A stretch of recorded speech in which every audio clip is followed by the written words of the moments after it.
Most of the cases তিনি অফসাইডেই দাঁড়িয়েছিলেন, কিন্তু এটাও কি একটা ডিফারেন্ট টাইপ অফ স্কিল কিনা মেসির? আমি দেখছিলাম ম্যাচটা দেখার সময় যে যখন বলটা উপরে ওঠাচ্ছে, কোনো একটা অ্যাটাক বা বিল্ড আপ তৈরি হচ্ছে, মেসি অলমোস্ট অফ সাইডে দাঁড়িয়ে রয়েছেন, কিন্তু যখনই তার কাছে বল আসার মতো সুযোগ হয়েছে তিনি অন সাইড রয়েছেন, অফ সাইডে তিনি পড়ছেন না। এটা কি একটা ডিফারেন্ট টাইপ অফ স্কিল কিনা?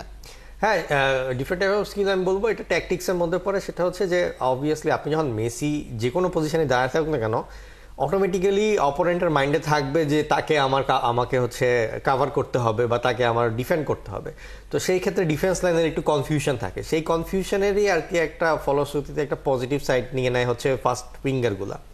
এখন মেসি যে খেলাটা খেলছে বেসিক্যালি মূলত নাম্বার 10-এর, সে নর্মালি যেটা আগে হয়তো 10 খেলতো বা খেলতো না, কিন্তু এখন সে এক্স্যাক্টলি 10 পজিশনটাই খেলছে। এবং সেই যে জিনিসটা যে তার হয়তো বেশি মুভমেন্ট সারা ম্যাচ জুড়ে সে এই পাশ থেকে ওই পাশ দৌড়াদৌড়ি করবে না, কিন্তু ইম্পর্টেন্ট মোমেন্টগুলোতে যাতে বলটা তার পায়ে থাকে এবং সে যাতে ডিফেন্স ব্রেকিং পাসগুলো করতে পারে যেখান থেকে কিনা স্কোরিংগুলো হবে, সেই সব পজিশন বা সেই সব মোমেন্টসগুলোতে আর কি মেসিকে বেশি ইউজ করা হচ্ছে। কারণ এখন মেসির ফিটনেসের থেকেও বেশি ইম্পর্টেন্ট হচ্ছে মেসির ইন্টেলিজেন্সটা ইউজ করা ওয়ার্ল্ড কাপে, বিকজ তার মানে যেই ফুটবল ইন্টেলিজেন্সটা আছে সেটাই দিয়েই কিনা অপোনেন্টের ডিফেন্স ব্রেকিং বলেন, যে কোনো সিচুয়েশন বলেন, এই অভিজ্ঞতা এবং এই এক্সপিরিয়েন্স এবং এই ইন্টেলিজেন্স দিয়েই পার করে আসতে পারবে আর্জেন্টিনা।